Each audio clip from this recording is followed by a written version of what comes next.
Entonces te presento brevemente Jorge Alemán, que va a ser nuestro disertante. Hoy es psicoanalista, es escritor, fue premio del Fondo Nacional de las Artes en Poesía en el año 1974, tiene la Orden Isabel la Católica en grado de encomienda, profesor honorario de la Universidad de Buenos Aires, profesor honorario de la Universidad de San Martín, doctor honoris causa de la Universidad de Rosario. Entre otras, ha publicado Lacan, perdón, les pido que se silencien, voy a silenciar acá el micrófono que quedaron. Ahí está. Estaba leyendo tu amplísima bibliografía, Lacan Heidegger, Un decir menos tonto, Madrid, ediciones CTP 1989, Arte, Ideología y Capitalismo, con Slavoj Žižek y César Rendueles en Madrid, Editorial Círculo de Bellas Artes, Capitalismo, Crimen Perfecto o Emancipación, Madrid, NED Ediciones 2019, bueno, entre otros, algunos más recientes. Y nuestro encuentro de hoy se llama El laberinto de lo siniestro, Freud, el doble y la repetición. Así que, bueno, Jorge, te paso la palabra, todo tuyo. Bueno, muchas gracias, Noemí. Muchas gracias por esta invitación. Agradezco muchísimo a todas y a todos los que se inscribieron en este curso. Me pareció que la palabra que mejor podía dar cuenta del laberinto en el texto freudiano era esa que se conjuga a través de distintas declinaciones con el término siniestro en Freud. Otros traductores han utilizado ominoso, pero mi opción sigue siendo, por cómo además este mismo término se ha desplazado a través de otros autores, por la traducción de siniestro. Voy a leer un texto que he construido para la ocasión y espero que después en la conversación, ominoso, con O, ominoso. Ya saben que López Ballestero en España la tradujo, fue una indicación de Ortega y Gasset, pero luego posteriormente, por supuesto, el texto freudiano tuvo otras traducciones. En Francia, Inquietante extrañeza, en fin, es una palabra que ha dado juego. Los traductores en Heidegger, que aparece este término, también dicen siniestro, y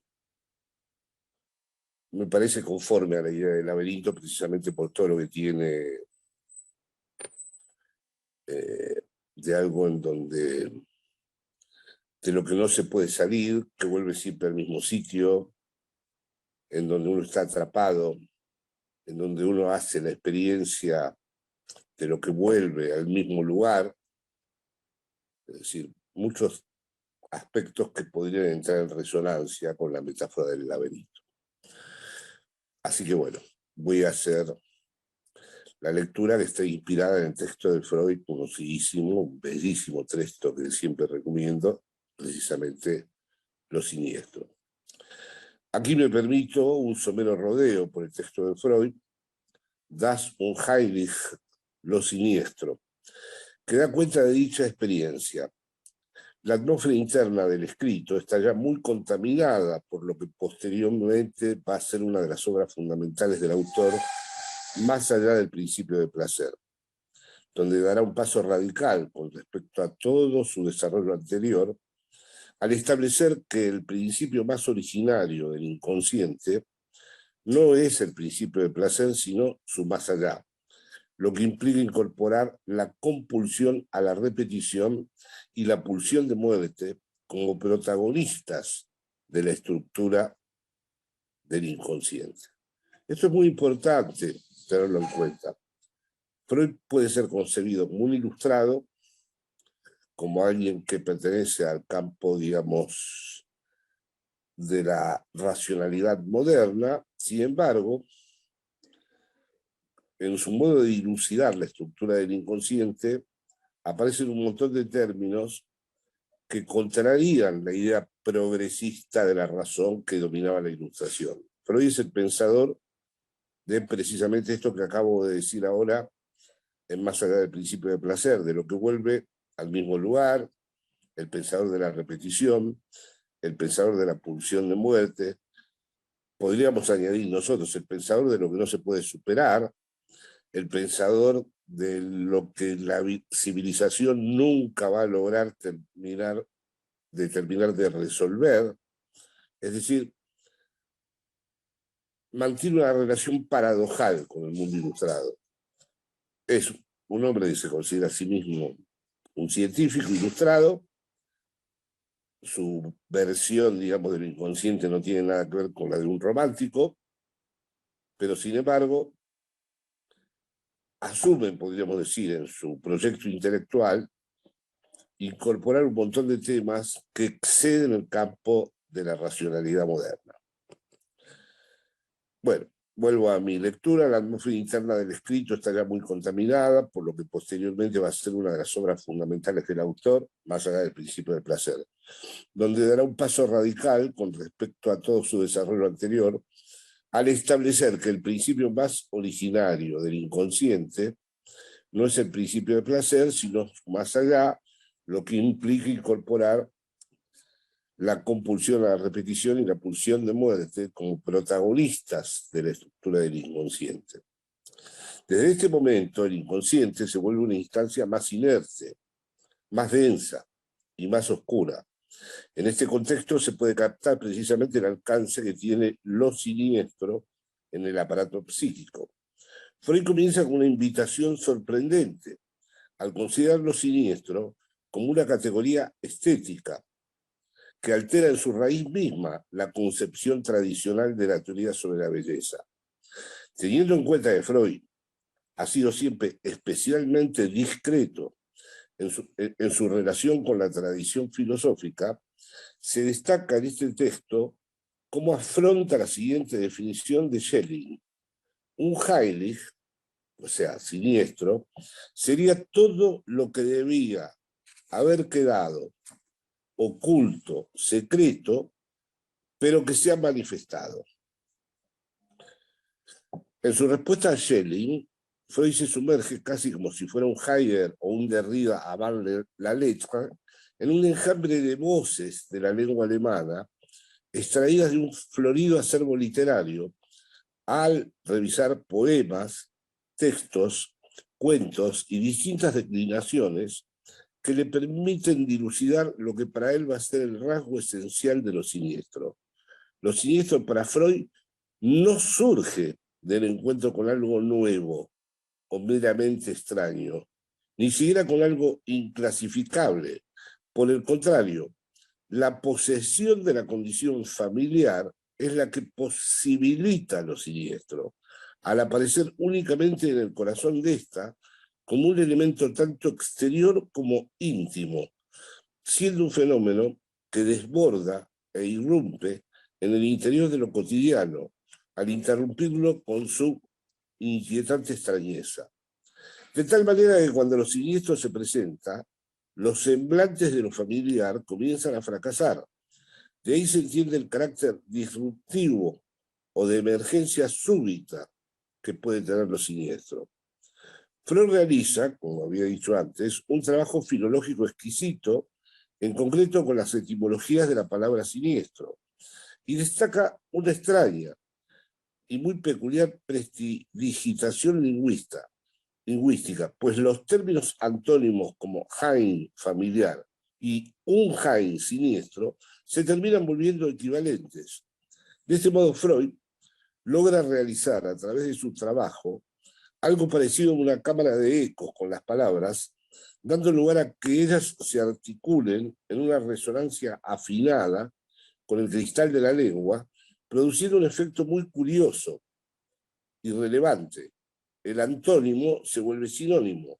En resumen, la problemática esencial se centra en saber lo que Schelling quiso decir con la enigmática sentencia: todo lo que estaba destinado a permanecer escondido aparece.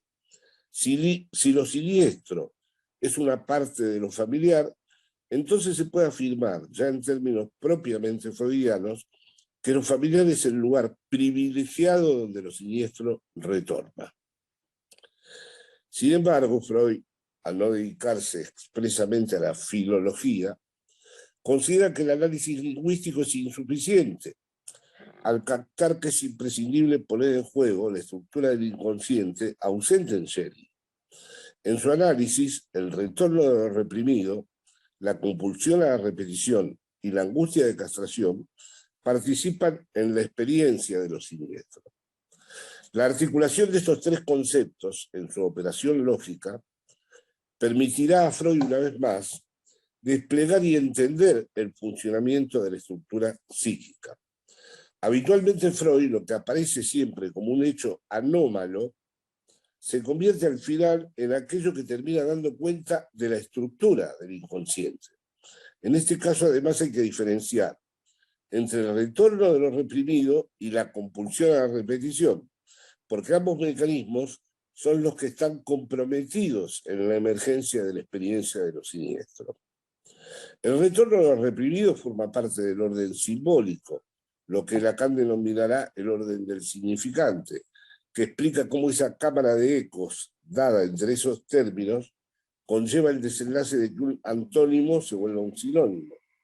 En cambio, la compulsión a la repetición está más bien vinculada a la pulsión, como explica Freud en Más allá del principio de placer, en el cual se refiere incluso al destino del propio sujeto.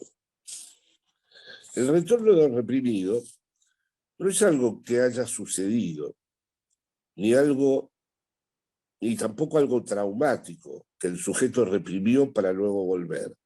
Es decir, para Freud el retorno de lo reprimido no es nunca un acontecimiento ocurrido en el pasado que después vuelve, sino que la represión, al ser estructuralmente constitutiva del sujeto, organiza los distintos modos de leer el pasado, al hacer que la historia sea el lugar donde lo reprimido siempre pueda reaparecer.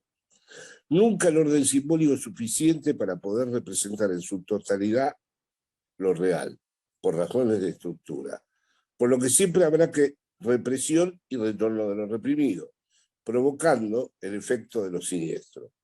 Es importante señalar que si bien Freud, como estrategia narrativa, dice al comienzo del texto que él personalmente no tiene experiencias de lo siniestro, dando la correspondiente indicación estética, en la mitad del mismo nos encontramos con el relato de su experiencia célebre ocurrida en un barrio de Roma, en el que estaban las prostitutas pintarrajeadas, según su propia expresión. Allí se encontró dando vueltas una y otra vez, queriendo encontrar una forma de salir del barrio. Pero cayó en la cuenta de algo importante: siempre estaba pasando por el mismo lugar. Solo el genio de Freud es capaz de hilar fino ante semejante experiencia de angustia, al entender que la compulsión y la repetición siempre acompañan a lo siniestro. Será en un trabajo posterior cuando alude la compulsión a la repetición y el retorno de lo reprimido. Esta línea la continuará Lacan y explicará que aunque las tres categorías antes mencionadas son operaciones estructurales del inconsciente, una concierne a la vertiente del significante y la otra a su dimensión pulsional. También Freud, refiriéndose a un relato de Hoffmann, El arenero, donde se establece una analogía entre la pérdida de los ojos y la pérdida del órgano, introduce el concepto de angustia de castración. Si bien Freud en este texto relaciona lo siniestro con la angustia de castración, ya que todos los materiales de lo siniestro funcionan como metáfora de la castración, lo destacable es que la angustia de castración no constituye una amenaza real, porque entiende la castración en relación a aquellos objetos que se han sustraído a la representación imaginaria y simbólica en la constitución misma del sujeto. Esta sustracción no constituye anomalía alguna, porque el sujeto nunca, esto es muy importante, puede representarse lo real, primordialmente lo real de su cuerpo, salvo de un modo fallido. Lo que puede captar el sujeto en su cuerpo a través de la imagen o de los significantes no será nunca la totalidad de su cuerpo, pues ella está en falta. De ese modo tal vez se entienda que la angustia de castración como experiencia inicial es indicadora de que hay ciertos elementos que se sustraen a la lógica de la representación y que al reaparecer siempre perforan al mundo del sujeto. Heidegger, en su analítica existencial descripta en Ser y Tiempo, también alude a un Heilig siniestro. Vale la pena demorarse en los posibles alcances de una posible vinculación entre lo expuesto por Freud y por Heidegger al respecto.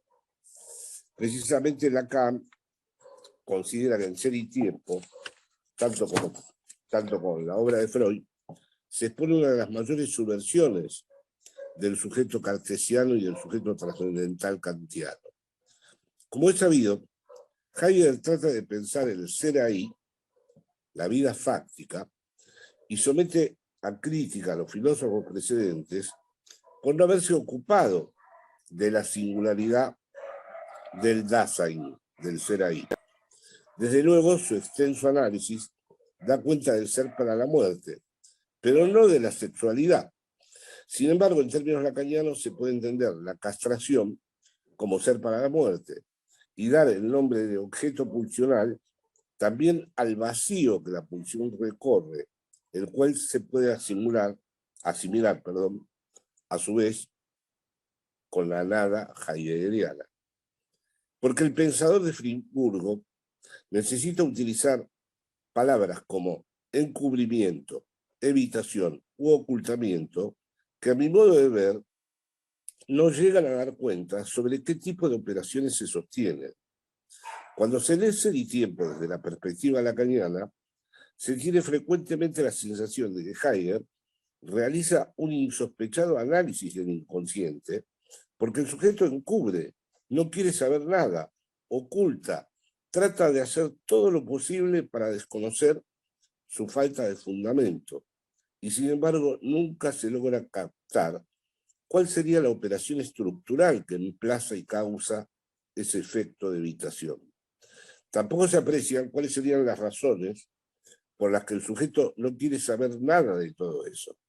En esta cuestión, Freud puede leerse como una respuesta a Heidegger, y es precisamente lo que Lacan entendió y realizó. En Heidegger, el sujeto vive en la impropiedad entre las habladurías. Otros traductores dicen en la inautenticidad entre las habladurías, entre las que se dice esto y se dice aquello, lo que Heidegger llama el uno de las habladurías. En este sentido se entiende que hay un origen del Dasein, del ser ahí, impropio o inauténtico. Resulta que ahí es cuando uno se capta a sí mismo como arrojado al mundo, sin fundamento, sin nada que lo justifique, y es entonces cuando puede iniciarse la experiencia de la angustia.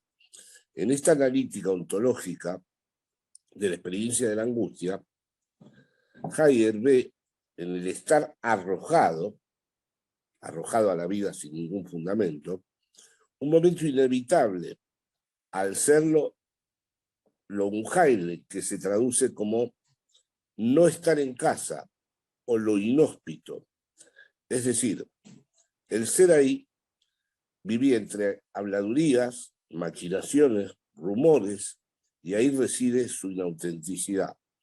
el ser mortal empieza a entender qué es lo que está en juego para su propia vida, precisamente cuando se encuentra con su propio abismo, su falta de fundamento y desarraigo. A diferencia de Nietzsche, Heidegger vislumbró que el superhombre no era alguien fuerte, más allá del bien y del mal. Más bien lo concibió como un boxeador imbécil, como lo dice en la introducción a la metafísica, al frente del Estado, absolutamente desprovisto del horizonte donde la diferencia entre el ser y el ente pudiera alumbrar un nuevo claro en la existencia. Heidegger, después de su episodio infame con el rectorado de Friburgo, intuyó que la voluntad de poder daba lugar a tarados infatuados y prepotentes, integralmente dominados por el orden mundial de la técnica y sus maquinaciones. Al respecto, la cantidad enorme de energúmenos neofascistas que pulula por nuestra sociedad del espectáculo parecen confirmar su hipótesis. Dicha lectura de la voluntad de poder nietzscheana le lleva a pensar que su ejercicio desembocaría en un triste final para la especie humana, pues impotente se hundiría, parafraseando a Marx, en las aguas heladas del cálculo egoísta. De ahí que proponga otro inicio. Ahora, 100 años después, podemos pensar que Heidegger ya vio que el desarraigo era una de las consecuencias de la técnica. En esta época globalizada, sus efectos devastadores se han extendido por todo el planeta, al implementarse un desarraigo generalizado que ha destruido la singularidad, entre otros efectos catastróficos de la técnica. De ahí que se pueda pensar que Heidegger vería nuestro tiempo presente como un mundo habitado por zombies desarraigados, porque ya nadie está en condiciones de hacer la experiencia existencial de la angustia. Este desarraigo masivo, causado por la globalización del capitalismo, ha producido, digamos, un colapso que nos atrapa y nos hace perder la condición singular de la experiencia sin fundamento. Pues esta pendiente es como Siniestro se hubiera adueñado del mundo y se hubiera perdido la oportunidad del pasaje a otra instancia. Este abismo, o su no estar en casa, puede llevar a pensar en otros que tampoco están en casa, como son los refugiados, emigrantes, desterrados y exiliados, pero que su no estar es radicalmente distinto al no estar en casa de la existencia singular. Ellos salen de una fábrica de desarraigo que anula la posibilidad de constituir el no estar en casa como experiencia singular y originaria. A estos no se les concede la experiencia existencial de no estar en casa, pues esta experiencia solo la puede hacer aquel que tenga un lugar. Aclaremos la paradójica cuestión. Así como el que está en un campo de concentración no puede hacer la experiencia del ser para la muerte, los que están expulsados del mundo tampoco pueden hacer la experiencia del no estar en casa, descripta en la analítica existencial heideggeriana. Porque hay que tener un mundo para poder hacer la experiencia de no estar en casa. Me parece que en este estado inhóspito de no estar en casa, un Heilig siniestro, al que Heidegger se refiere, es más bien la condición que da entrada o acceso para tener una vida propia o auténtica. Al respecto, conviene saber que para Heidegger, lo siniestro no tiene un matiz negativo, pues finalmente resulta ser la condición de posibilidad para que el ser ahí, cuando se encuentra en el momento en que ya está desfondado, pueda descubrir la posibilidad de su apuesta y su resolución. Por lo dicho, para Heidegger, lo siniestro constituye un pasaje inevitable del Dasein, del ser ahí. Lo que parece en principio muy distinta a la posición de Freud, según la cual, como dije, lo siniestro se traduce como angustia clínica y no como destino o aventura existencial. Sin embargo, se puede hacer otra posible lectura del texto freudiano, pues si la experiencia de lo siniestro depende de un retorno de lo reprimido, Entonces se da en el sujeto un levantamiento de la represión y por lo mismo la apertura a las posibilidades que ofrece el inconsciente al abrirse a nuevos sentidos, más allá de la fijación sintomática y de sus compulsiones que lo mantienen clausurado. En el texto de Freud, al que vengo refiriéndome, el autor presenta los materiales de lo siniestro, piezas ortopédicas, autómatas y muñecas inanimadas que de repente cobran vida. Hay que partir de la base de que todos estos materiales de lo siniestro ponen en cuestión la unidad del yo y expresan la división del sujeto porque lo muestran escindido en toda su radicalidad, incluso en la figura del doble, que podría haber sido simpática, un otro parecido a mí, que me fascine desde un punto de vista narcisista, pero que se transforma en una intrusión al ocupar otro alguien mi lugar. También el tema del doble es uno de los materiales claves de lo siniestro. Por ejemplo, cuando estoy en el espejo, el extrañamiento se produce porque no me reconozco en el otro del espejo. Y es eso justamente lo que consideran el psicoanálisis el lugar donde el niño constituye la base real de su narcisismo. Desde una perspectiva lacaniana se puede pensar en aquello que designamos como esquicia, neologismo inventado por Lacan, que alude a la división o la fractura entre la visión y la mirada. Es decir, hay que recordar que para Lacan, mientras la visión se rige por la óptica geometral, en cambio la mirada procede del otro, dándose una ruptura sin continuidad entre visión y mirada. De tal manera que se puede afirmar que estos materiales de lo siniestro se constituyen como tales porque nos miran, aunque este aspecto concreto no esté tratado en el texto de Freud. En cualquier caso, tanto en la figura del doble como en las piezas ortopédicas y en los ojos de la muñeca, lo que vemos no coincide con lo que nos mira. Los materiales de lo siniestro adquieren su valor libidinal y lo condensan en la medida en que se nos presentan como objetos que albergan la mirada. Lo siniestro no es solo aquello que estando oculto se revela, sino que además nos mira. Y es ahí donde verdaderamente se realiza el efecto cumplido de lo siniestro. En esta operación es donde se revela que lo siniestro realiza una perforación del velo que recubre lo real. También analiza el filósofo Eugenio Trías en su obra Lo bello y lo siniestro, donde prefigura su posterior filosofía del límite. Al respecto, es conveniente recordar que entiende por límite una franja que une y separa ámbitos heterogéneos y asimétricos, por lo que nunca se refiere meramente a algo negativo, al no entenderlo como una especie de semáforo rojo que establece una barrera o un punto final.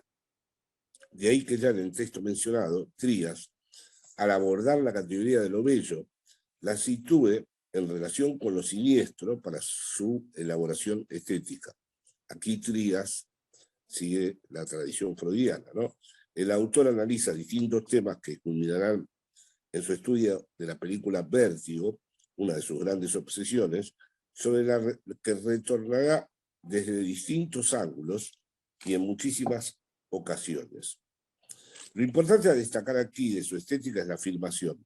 No hay belleza si la misma no tiene como causa y condición generadora la propia dimensión de lo siniestro. La belleza no solo es el velo de lo siniestro, sino que también lo siniestro es la causa de la belleza. No hay obra de arte que se realice como tal si no guarda algún tipo de relación metonímica con lo siniestro, escondida o a modo de indicador. Al respecto y en su momento, los post-freudianos imputaron a Freud que las teorías relativas a la pulsión de muerte, a la compulsión a la repetición y al eterno retorno de lo mismo, eran una influencia de la guerra. Le quisieron adjudicar a Freud un pesimismo que procedería del conflicto bélico.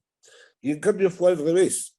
Freud presenta los elementos teóricos necesarios para que pueda ser pensada la guerra, de tal forma que la guerra no tuvo en él una influencia en los afectos, más bien decidió interrogarse profundamente por la guerra y llegar hasta las últimas consecuencias.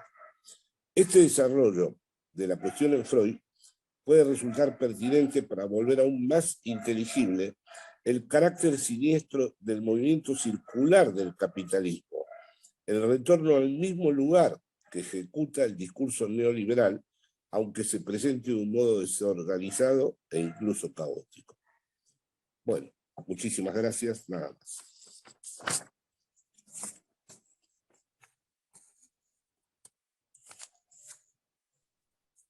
Bueno, muchas gracias Jorge, muy interesante. De hecho, hace poquito tiempo tuvimos un espacio dedicado al análisis de Vértigo en su relación con el laberinto, así que nos viene bien como para pensar esto del doble, el doppelganger, que se vincula mucho, ¿no? Y como también como la idea del espejo, que se vincula mucho con el laberinto como espacio exterior e interior. Abrimos este espacio para también, si quieren hacer preguntas en el chat, acá te están saludando. Gracias, muchas gracias, excelente. Pero bueno, si alguien tiene consultas, preguntas, podemos dedicar un espacio al intercambio.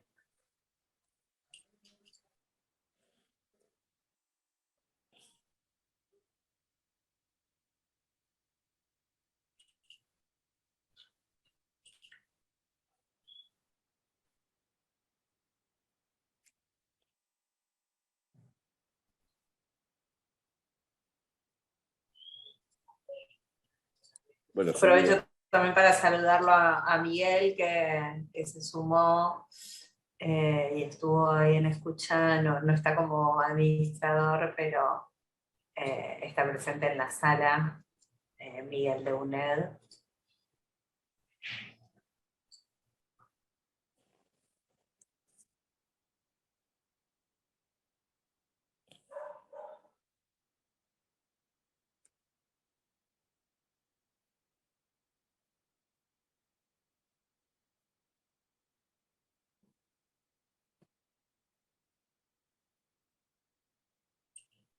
Bueno, tenemos muchos saludos en el chat.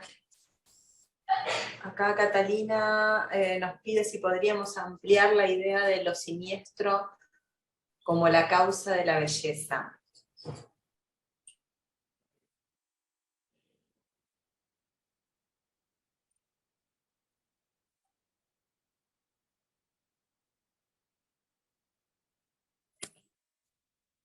Sí, bueno, respondo, ¿no? Siempre me resulta muy sugerente que Freud dijera que si se aceptaba la categoría de lo siniestro, la teoría estética se transformaba definitivamente. Y, por supuesto, la teoría estética implicando la teoría de la belleza. Para Freud, la buena forma, lo que sería la construcción estructural de lo bello, nunca está en el punto de partida. En el punto de partida está, como Freud lo desarrolla en su texto, la pieza anatómica suelta, el doble, el miembro desmembrado, los ojos fuera del cuerpo, lo inanimado, en fin, lo que he denominado en mi texto materiales de lo siniestro. Y esto no es una anomalía, es algo constitutivo en la propia, digamos, configuración del sujeto. El sujeto tiene que encontrar, tanto en el campo de lo simbólico como en el campo imaginario, el modo de velar todo esto. Siempre es un modo fallido, nunca queda del todo velado. Por eso lo que tiene muy interesante Freud en su observación es cuando dice que lo siniestro no es algo extraño en sí mismo, no es ver un marciano, siempre tiene que estar vinculado a lo más familiar, a lo que reconoceríamos siempre como lo más familiar. Súbitamente en lo más familiar y de manera disruptiva, como lo simbólico y lo imaginario siempre falla, irrumpe lo siniestro. Y de allí que, en este sentido, mi querido amigo Eugenio Trías prosiguió este desarrollo, la obra de arte es el intento de nunca solo constituir a la obra de arte desde la belleza, sino que la belleza adquiere verdaderamente su estatuto de belleza en la medida en que ha logrado velar, pero dejando siempre alguna huella, ese momento siniestro. Es decir, la obra de arte de algún modo encubre lo siniestro y a la vez lo revela. De algún modo lo mantiene por fuera del campo visual, pero a la vez, para jugar con esta idea de que lo siniestro nos mira, como digo en mi texto, hace Jorge Alemán. Me preguntan cuál es mi apellido. A la vez, la obra de arte que siempre nos mira desde un lugar siniestro. Nos mira desde aquel lugar en donde perdemos nuestro apoyo, carecemos de fundamento, no estamos sostenidos por nada, no estamos justificados, estamos siendo arrojados al mundo. Hay un cuadro que a Lacan le encanta porque lo pone en la tapa de uno de sus seminarios, Los Embajadores, donde está el efecto de perspectiva de Holbein. Hay una mancha en el cuadro, pero si uno adopta la posición de la perspectiva pertinente, la de la anamorfosis, descubre que esa mancha es una calavera, ¿no? Bueno, estos son los ejemplos pero habría una multitud, ¿no?, de ejemplos donde precisamente en una obra de arte hay siempre un divino detalle, podríamos decir, que nos remite metonímicamente, ¿no?, siempre, nunca de un modo absoluto, siempre de un modo parcial y velado a esa dimensión de lo siniestro que a la vez ha participado en nuestra propia constitución.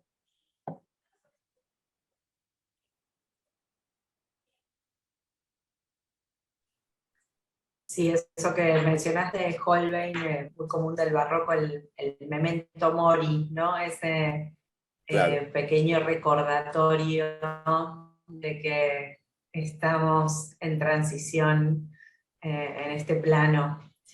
Y también pensando un poco en esto de lo familiar y lo desconocido y recordando que también ese cuento literario al que alude Freud, el personaje de los ojos es un autómata, ¿no?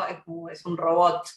O sea que ahí hay algo también de el familiar que es como un humano, pero no es humano, pero no termina de ser humano, y la figura del autómata también muy recuperada en la literatura, en el cine, como eso Exactamente. que es El familiar, otro día, por ejemplo, tuve pero no una humano. conversación con mi nieto de 7 años, que había tenido una pesadilla que lo había angustiado, y en la pesadilla resulta que un juguete, nada más familiar que un juguete, nada más próximo, había cobrado vida.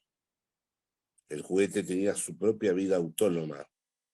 Era capaz de meterse en el bolsillo de él o meterse en la cama donde él estaba, y esto lo tenía a mi pobre nieto muy conmovido, porque volviendo a la frase de Schelling, que está en el punto de partida de Freud, ¿no?, donde no debería haber nada, se manifiesta algo. El juguete tendría que estar siendo un juguete, preservar su identidad de juguete, y de golpe se anima, tiene una animación, y esto lo vuelve un Hailey.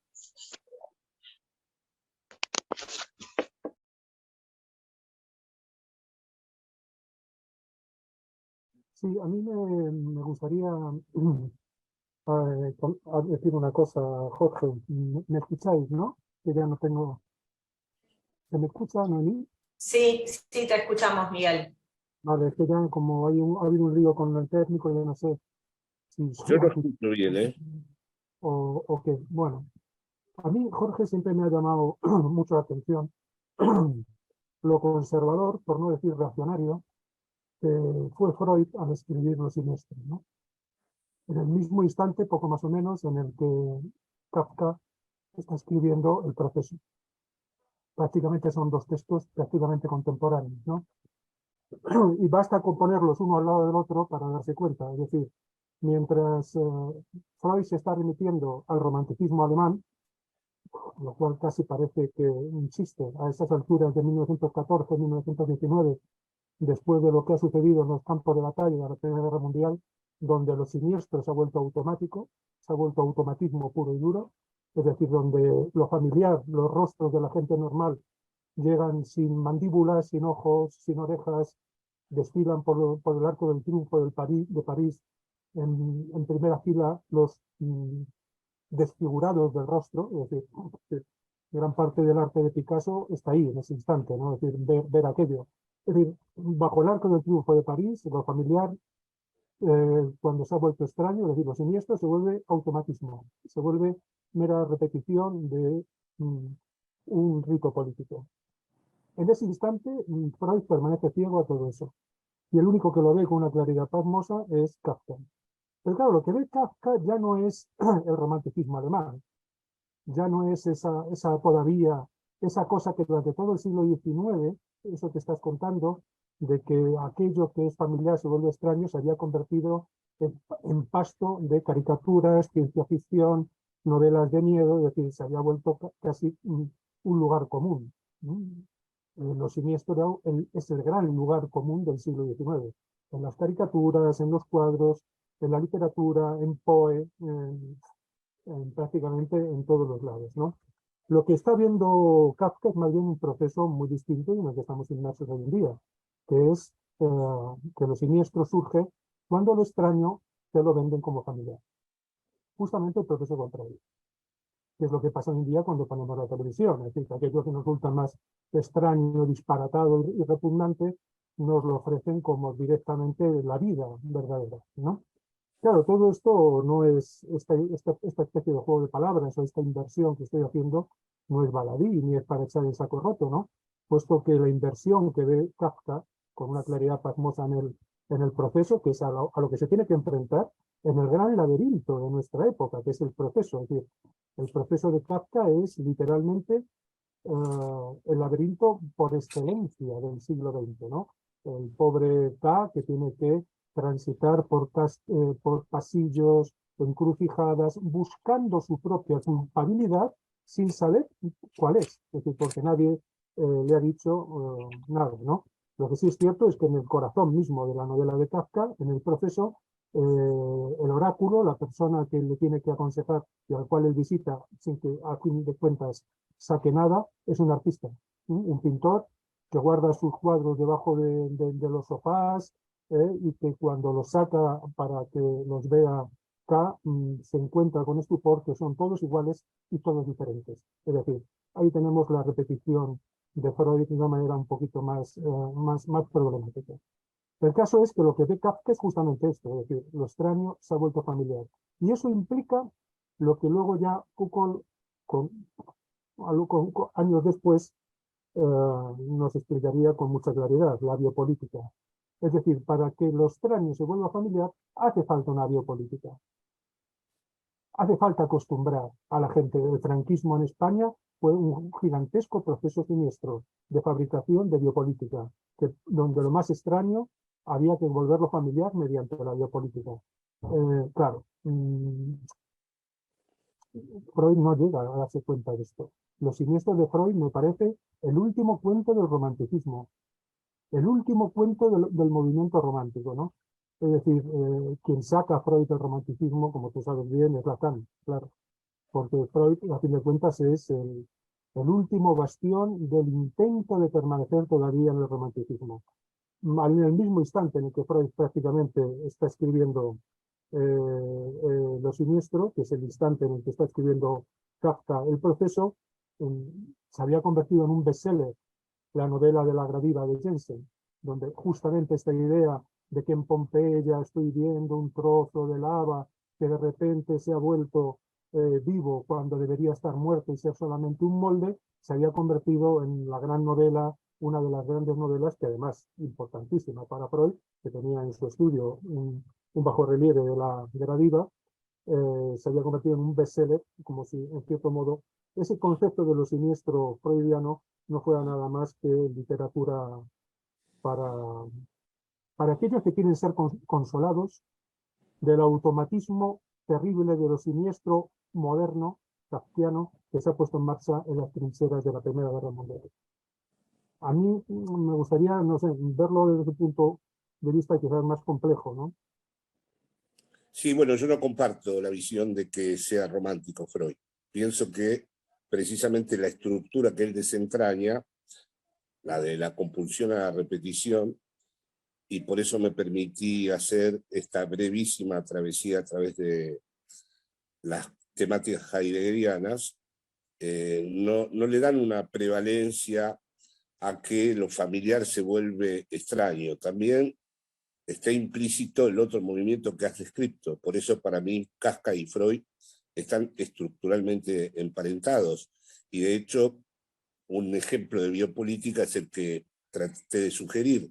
Realmente en los campos de concentración no se puede hacer la experiencia del ser para la muerte, porque esa muerte, al estar fabricada de manera homogénea y automática, ya ha perdido toda singularidad. No solo se ha expropiado a la vida, se ha expropiado a la propia muerte en el campo de exterminio. Por la misma razón, también en la fábrica de desarraigo general, otro fenómeno biopolítico para utilizar tu terminología, tampoco podríamos decir que ahí lo familiar se ha vuelto extraño, porque ya no hay ningún mundo que pueda soportar eso. Es verdaderamente el propio desarraigo el que ha tomado ya la forma de la vida cotidiana.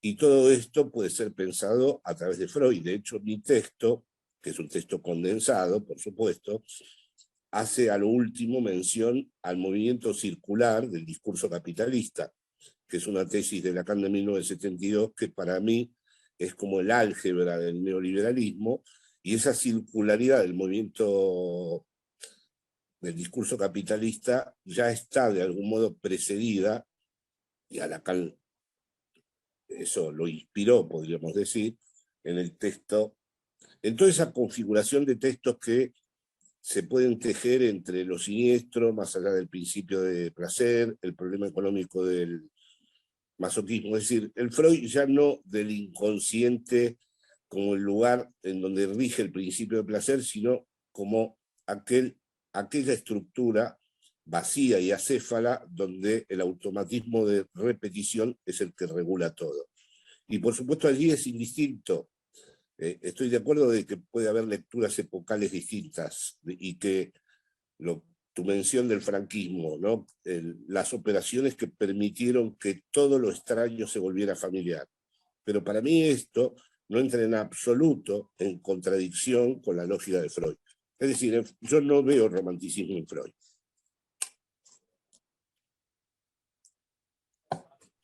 Jorge, aprovecho para hilar la intervención de Miguel con una pregunta que aparece en el chat de Silvana, y después también Mónica se suma a la pregunta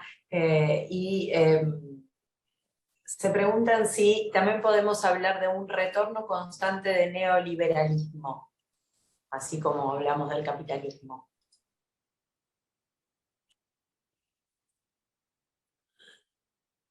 A ver, el neoliberalismo es vamos a decir, en el despliegue mismo de la forma capital, la operación a través de la cual, por fin, la subjetividad como tal no solo es, vamos a decir, capturada, sino producida, y siempre producida en esta circularidad. Es decir, ¿qué es lo que ocurre fundamentalmente en el neoliberalismo, tal como los propios estudiosos en general, sin apelar a Freud, describen el neoliberalismo?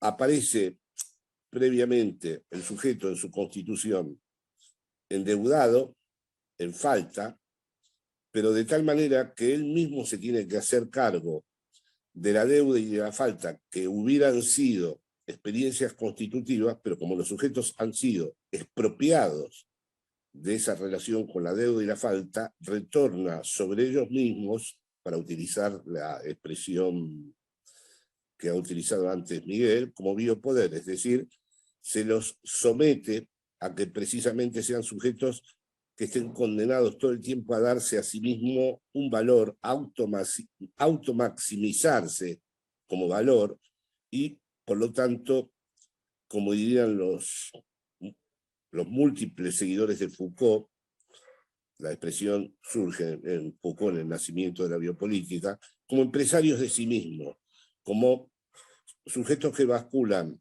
entre la deuda y la falta y el odio. Si vemos actualmente cómo se despliegan ante nosotros los movimientos de ultraderecha, vemos que la pasión del odio es un ingrediente fundamental, porque el sujeto ha traducido la deuda y la falta como un robo del que él ha sido sujeto, y es un robo que ha sido cometido por distintas X, políticos, inmigrantes, etcétera, etcétera.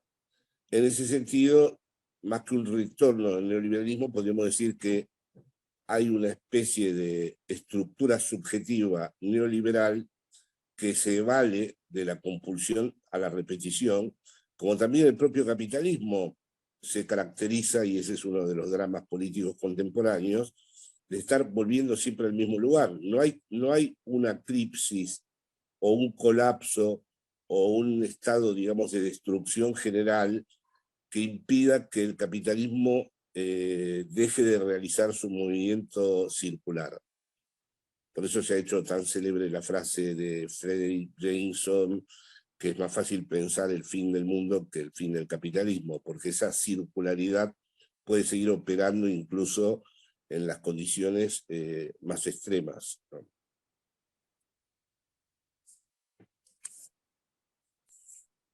Me pregunto si en esa repetición es siempre como tragedia, ¿no? O era Marx que decía como la historia se repite primero como tragedia y después como comedia.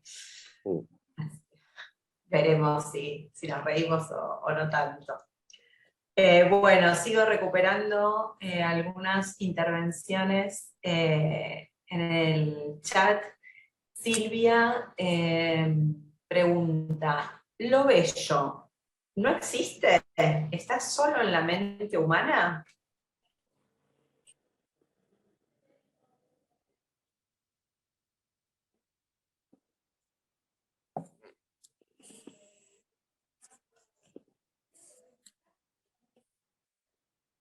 No.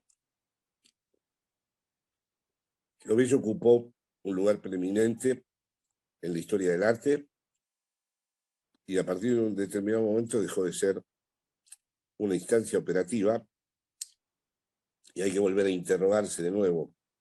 Todo esto que hemos venido desplegando sobre la compulsión a la repetición, para pensar a partir de qué momento lo bello ya no jugó un papel, un rol de privilegio en la experiencia de la obra de arte. Cuando actualmente vamos a cualquier exposición de arte en donde en esa exposición haya una dominancia de lo contemporáneo, podríamos ver que ya la belleza no está en el centro mismo de las obras de arte, que intentan organizar una lógica de transmisión distinta. Por eso hay un gran debate siempre sobre ¿Dónde situar el final de la historia del arte? ¿En Duchamp? ¿En Picasso? Cuando digo final, no estoy pensando el final como conclusión ni como cierre, sino como el punto en donde la repetición realizó la curva de tal manera que ya prescindió de la belleza.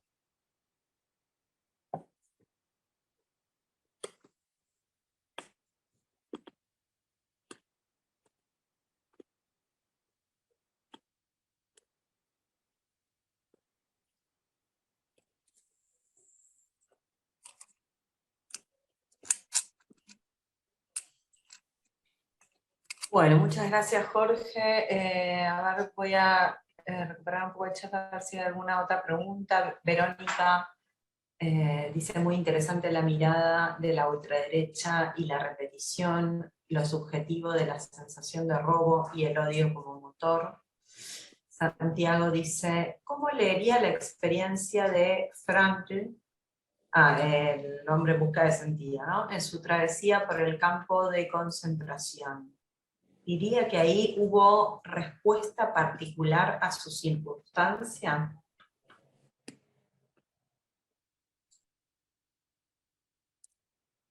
Todas las lógicas del testimonio referidas al campo de exterminio son siempre un intento de hablar o de escribir sobre aquello de lo que no se puede ni hablar ni escribir. En todos los casos, lo que tratan es de construir ese límite.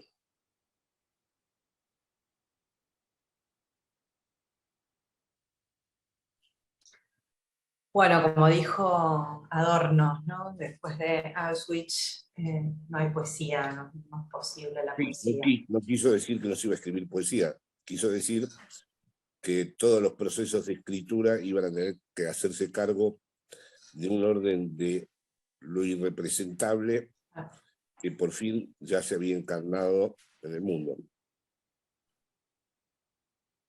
Bueno, acá en el chat siguen insistiendo con la belleza. Elba dice, ¿se puede prescindir de la belleza? Y Alicia dice, ¿cuál sería entonces, si no la belleza, lo que opera para encubrir lo siniestro? No se puede encubrir desde el punto de vista de la constitución material del sujeto, porque el sujeto siempre, en primer lugar, encuentra la belleza en el otro. Dado de que en su origen, esto lo explica de una manera excelente Lacan en el Estadio del Espejo, desde el momento en que el sujeto en su origen está atravesado por una incoordinación motriz, una información propioceptiva dispersa, se percibe a sí mismo como en falta, como desorganizado, y es la primera imagen especular, que no necesariamente tiene que ser una imagen en el espejo, donde aparece por fin la posibilidad, dice Lacan, de conquistar con júbilo un señuelo, un semblante, una aparición de unidad.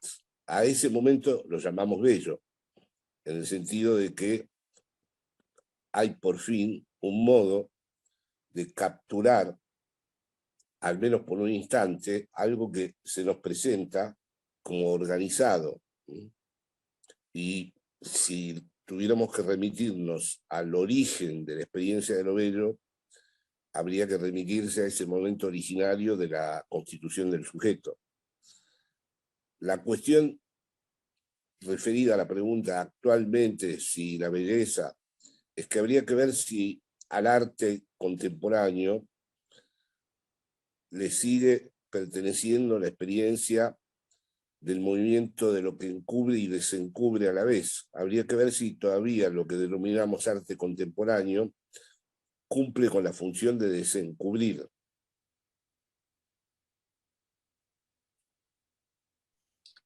Sí, justamente hay un comentario en el chat que va sobre eso. Marcela o Marx Cela es su seudónimo, dice: el arte en los últimos años intenta interpelarnos y no solo mostrarnos cosas bonitas. Así que bueno, quizás hay algo ahí del orden de la experiencia estética que se corre de lo bello, o no sé, o siempre la experiencia estética es bella, no sé, es una pregunta así, medio sin respuesta. Recupero algo que comenta... Ah, sí, perdón. No, de hecho, muchas de las manifestaciones del arte contemporáneo no pueden ser nunca separadas del todo de la teoría que nos acompaña.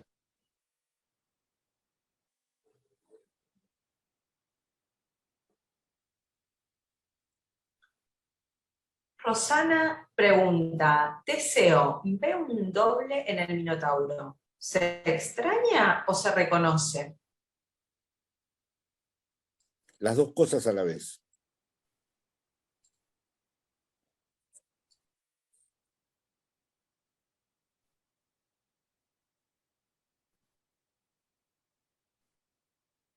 Bueno, Verónica retoma el tema de Frankl y dice: la búsqueda del sentido no necesariamente está ligada a la belleza, sino que lo veo más ontológico, asociado a la supervivencia. Sí, la búsqueda de sentido no está referida exclusivamente al campo de la belleza.